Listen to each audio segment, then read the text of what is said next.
Live streaming isn't available. Oh, of course. Of course I run into a problem. Going live. Going live. New stream for previous. Hi, Founder fans. New stream. Copy and create. What's going on here? I started a live stream. I think I'm live.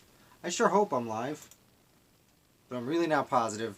Because of course there's something wrong. Because every week I try and go live and there's a problem. You know, I really thought I had it. I really thought I had it too. We are going to go back. This one's live. And it's telling me I'm in another one. Okay. Well, anyway, I'm going to get to it. Hi, Founder fans. Jason here. I'm trying to go live to do my weekly week in review. But, of course, I always seem to have a problem. There it is. I'm 44 seconds in. I apologize for that first 44 seconds. I clearly did everything right, even though it seems to have told me I did something wrong. Anyway, today we're going to go over the last 5 articles I wrote this week for founderoftheday.com. And it's fun. There are some really interesting stories. I am going to say, excuse me, before we get started, I just want to say real quick, in 2 weeks I'm sitting on a panel at History Camp in Boston. Unfortunately, it seems to have sold out already. I guess they had only 500 tickets and people really wanted to go. If you did get a ticket, I look forward to seeing you there. I will have a table there, so please come say hi. If you have not, well, hopefully a spot opens up and try and get in. I highly recommend it. It will be my first history camp. Hey, TJ. It will be my first history camp, and it is a, it's basically Comic-Con for history nerds. So there are several all over the country. I'm going to the one in Boston. There's one coming up in Philadelphia. I believe there's one in the Midwest. I'm sure there's one in the South. So keep your eyes out for history camp. Now, let's get to it. Let me pull up my screen here. Okay, so last Monday I wrote about John Lacey. Now, John Lacey was a man from Pennsylvania who signed up for the Continental Army, and he became part of the Pennsylvania line. Unfortunately, as I said earlier this week, he had a little bit of a problem with General Mad Anthony Wayne, and he ended up leaving the Pennsylvania line and instead joining the Pennsylvania militia. So the Pennsylvania militia is, you know, as I've said before, each different state had basically its own separate army. And he jumped in and joined the Pennsylvania militia and worked his way up to the point where he was even named as a brigadier general. And shortly thereafter, he was put in charge as commander of the Pennsylvania militia. Now, this was only a temporary position. James Potter had gone back to spend time with his family and would soon return. So he was only commander of the Pennsylvania militia for a few months. But he did end up, John Lacey did end up going and patrolling the area while Washington was camped at Valley Forge. The British had Philadelphia, and he was patrolling the area in between. And during this time, he sat up and camped, and the British came and ambushed them. Now, Lacey had instructed one of his officers to patrol, and that man did not do his job. So while Lacey did attempt to fight off the enemy, they were quickly realized that they were in a terrible position and were forced to retreat. And they did retreat. Unfortunately, Lacey got into some trouble because of the situation. Now, Lacey did end up going to a court-martial. He was vindicated. Actually, the officer he had told to patrol was got in trouble because Lacey had followed all the standard procedures of the day. And just because someone else didn't listen to him doesn't really make it his fault. So he got off with that. And that's pretty much... John Lacey did several other things, but that's his big news. He was commander of the Pennsylvania militia for a very brief time, and it did not go very well. But James Potter came back and took over the position again. The next day, I wrote about Round Bottom. So, George Washington owned some property that he named Round Bottom. I think it's funny. Maybe it's the little kid of me that I can't outgrow. Seems like a really silly thing to name your property. But this land was in the Ohio Valley, and when the Revolutionary War started, as I said before and many times, and we'll say many times again, there were lots of reasons for the Revolutionary War to begin, and one of the most important ones was the land out west, that after the war, the 7 Years' War, the French and Indian War it's also called, especially people in the South, Virginians wanted to go and sell this land so people could settle it. But the king put the proclamation line and said, no, you can't go west, that's for Native Americans. And that made people angry, and they wanted this land out west. After the Revolutionary War was over, George Washington owned some of this land, called Round Bottom. Unfortunately, he had a lot of trouble selling this property. And he put it on the market in 1784, and it wouldn't sell until 1798. And I wrote about Archibald McLean, or McLean, it sometimes seems to be pronounced. McLean was a Virginian who kind of didn't have a lot of note, but his name came up here, so I figured I'd make him the highlight of this story. He was a young lawyer who dealt with Washington on several occasions for estate purposes, for friends of his. And he offered to buy the land, but it was fairly expensive. So what McLean and Washington did, they actually worked out a deal where McLean would go settle Round Bottom, and McLean was from Alexandria, Virginia. He lent his property to Washington. So Washington would rent out McLean's house in Virginia and take in that money, and McLean would go settle the land and pay him monthly or annually for 7 years until that amount equaled what Washington thought the property was valued at. McLean also had a little interesting tidbit, which he's really random, so I probably will never write a second article about Archibald McLean, but I found it very, very interesting that he went to, later on in life, he would be it turned out that the person who was running the port at Alexandria, Virginia, the port collector, everyone thought when John Adams left the office of presidency and Thomas Jefferson came on, everyone expected that the man who held the position of collector at Alexandria was going to leave. But it turns out he did not. Unfortunately, he stayed in that position, but McLean had written to Thomas Jefferson and said, hey, if this opens up, can I have it?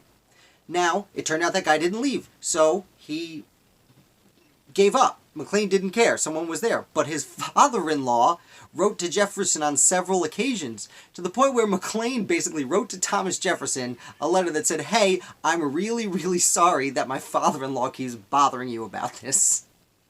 And then he seemingly went to Round Bottom and settled there. So, Archibald McLean, not a super famous person, but I think it speaks a lot to this property in the Ohio Valley that founders were fighting for.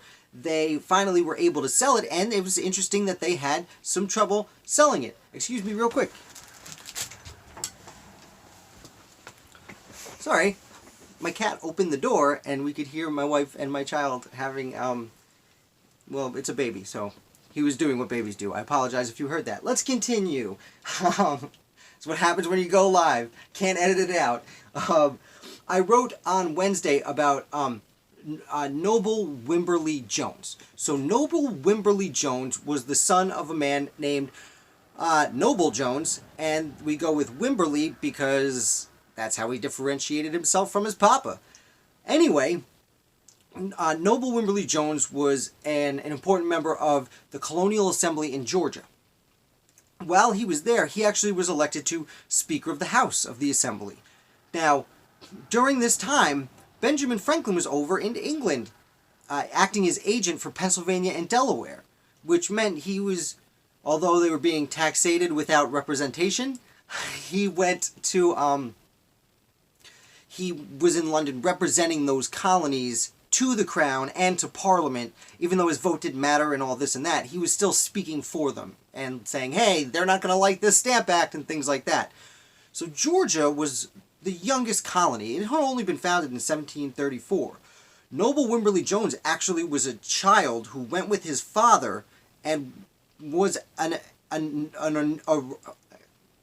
original settler of the colony of Georgia as just a young boy. As the decades passed, his father was important as an original settler. Noble Wimberly Jones joined him in that, as I said, became Speaker of the House, and he helped influence the Georgia Assembly to select Benjamin Franklin, already in Europe, to be Georgia's representative. So Wimberly and Franklin end up having a correspondence for several years. Unfortunately, the royal governor of Georgia didn't care for Noble Wimberly Jones and his talk about how terrible these new taxes were. So the governor kind of has a stalemate with the assembly, because there were a lot of people in the assembly who also didn't necessarily care for Noble Jones. They have a stalemate, and the Georgia Assembly in the year 1772 into 1773 doesn't really have an official session. They keep calling themselves together, but they can't get anything done because they're just arguing about Noble Jones being the speaker. Eventually, he is kind of forced out. It seems like he resigned, but he's kind of forced out. Unfortunately, Georgia's records at this time are... a lot of them have been lost to history. So it's hard to tell exactly how it went down. But he does leave the speakership and become a Patriot leader. And interestingly enough, he is elected to the Continental Congress early on, but he declines to go. He's elected to the Second Continental Congress. He declines to go because matters at home were important to him, because he was still a leader of Georgia, and his father was growing old and ailing, and he wanted to take care of his father. So, unfortunately, he does not sign the Declaration of Independence, even though he was elected to go. And from there, he ends up helping write the first Georgia Constitution, and he ends up going and he's again elected Speaker now that the Patriots are in charge, and he carries out the rest of his career as a Georgia politician. Then on Thursday, and this story's a lot of fun. Now, I am surprised that the name Samuel McCullough did not come to my attention until just a few weeks ago. I've been reading about the American Revolution for decades.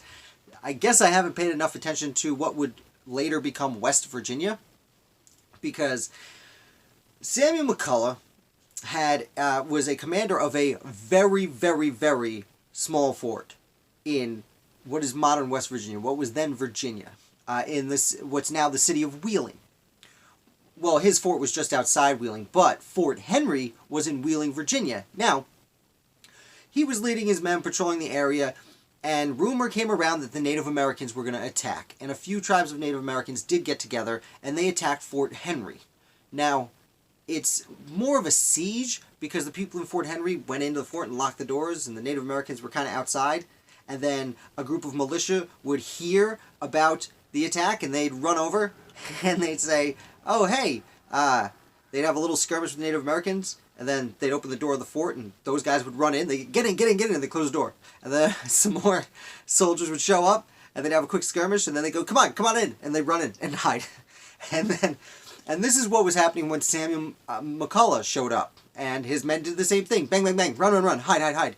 Now, McCullough was on his horse, and he was guiding his men in, and as an esteemed leader, he wanted to be the last one in. He was making sure all his men got in, and then the Native Americans closed back in, and they had to close the door. And for some reason, McCullough was the only one locked out. So, as you might want to do when you have dozens of people coming to kill you, he fled. And he fled to a hill, which I believe is called Wheeling Hill now. And he goes up it. Now, he should have been familiar with the area.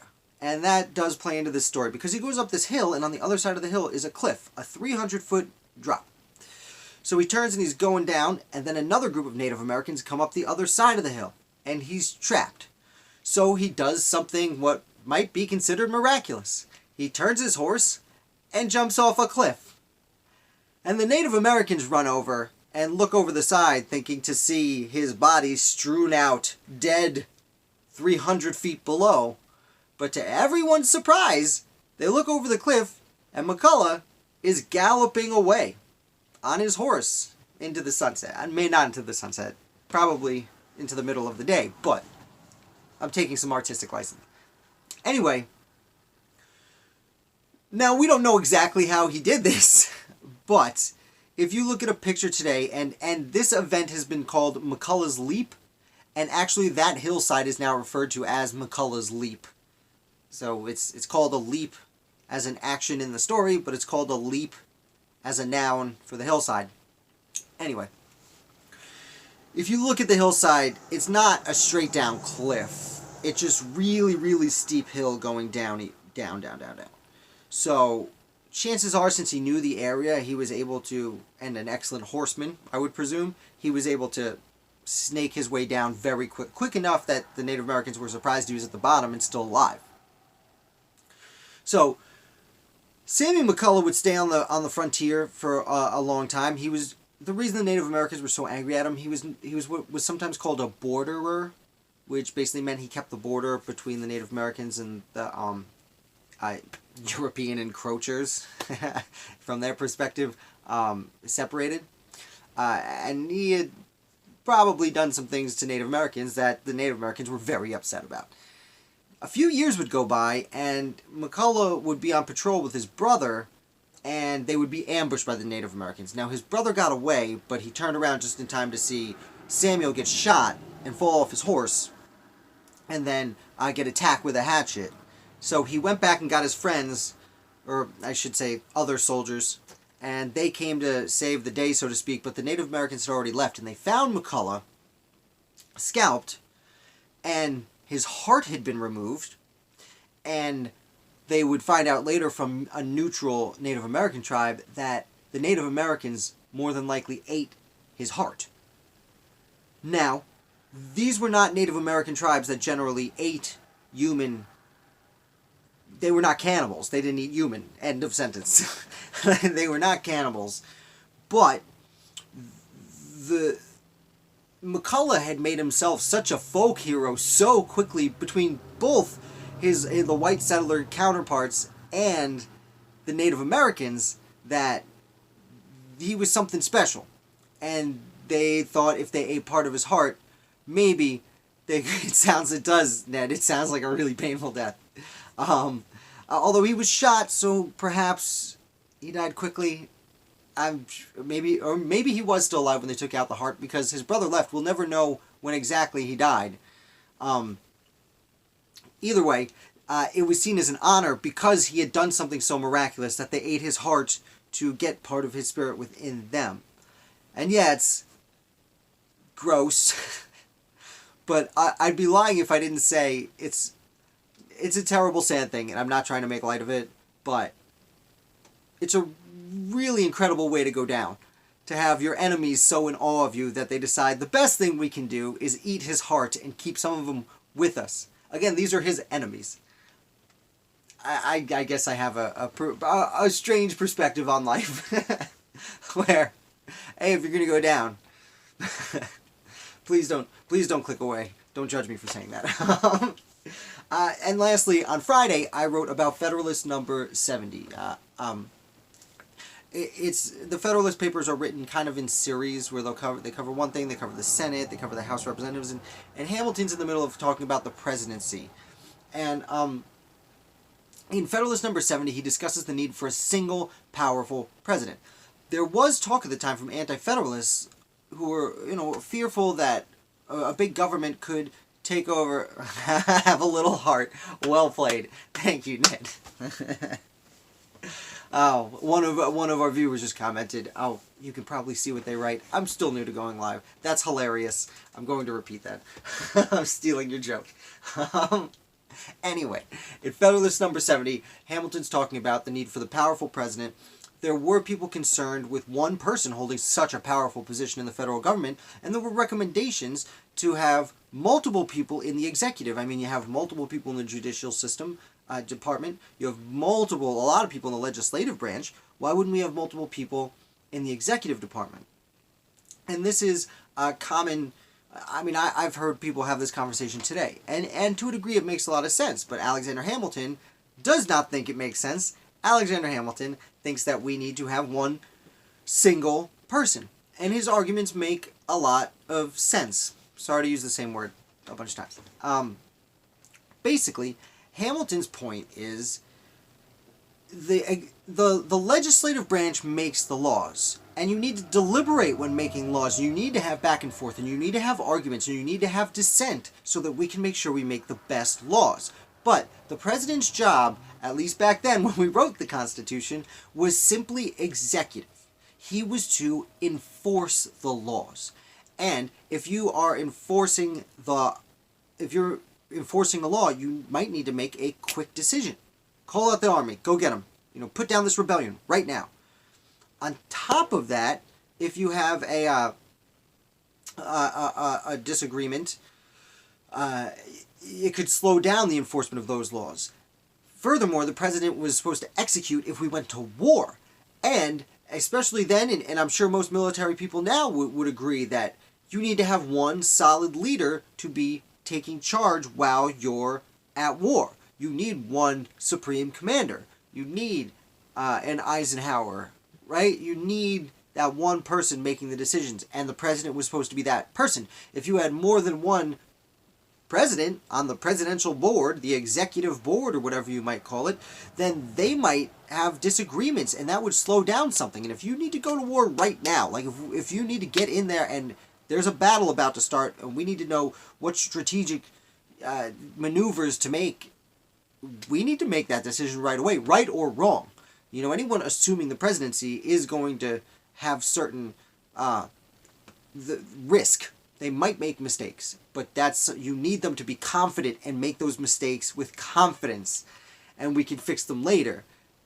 Of course, they don't intentionally mean them as mistakes, but that's not the point. And that is the heart of Federalist number 70. So we've cruised through this live video. I think it went pretty swimmingly this time. I'm starting to get the hang of going live, although, to be determined in a big fashion. If you have any more questions or comments, then please leave them down below. Ned and TJ, thank you so much for writing and commenting. TJ's been here a few times. Ned, thank you for coming in. I hope to see you next week. I am going to try and do them every Saturday, but as I was saying earlier, I will not be able to do it 2 Saturdays from now. I will be at History Camp in Boston, and I will have a table there, so if you are anywhere near Boston, please stop by and say hi. I don't live there. I'm driving out there, but it should be a whole lot of fun. Yada, yada, yada. If you guys had any other questions, I'd be happy to respond. If you have any comments or anything like that, I have in the links below all the links to these articles I wrote. So if you are interested in maybe getting a more full story, I'm sure there's things I've glossed over that I wrote down. Feel free to check those out. Thank you so much for watching. I see most of you've all hit like already. That's awesome. So thank you for hitting like. And most of you, I'm sure, are subscribers. That's how you knew I went live. So thank you for being my biggest supporters. All 3 of you. And whoever might come watch later who wasn't around at 3 o'clock this afternoon. So I'm going to let you go. I really appreciate it. Like I said, anything you guys are interested in, anything like that, please let me know. I'll be happy to talk about it. And I don't know how to... I need a good sign-off. You know what you could help me do? I'm trying to figure out a sign-off for not only this, but my other videos. If you have a... give me some recommendations. I don't know. Bye!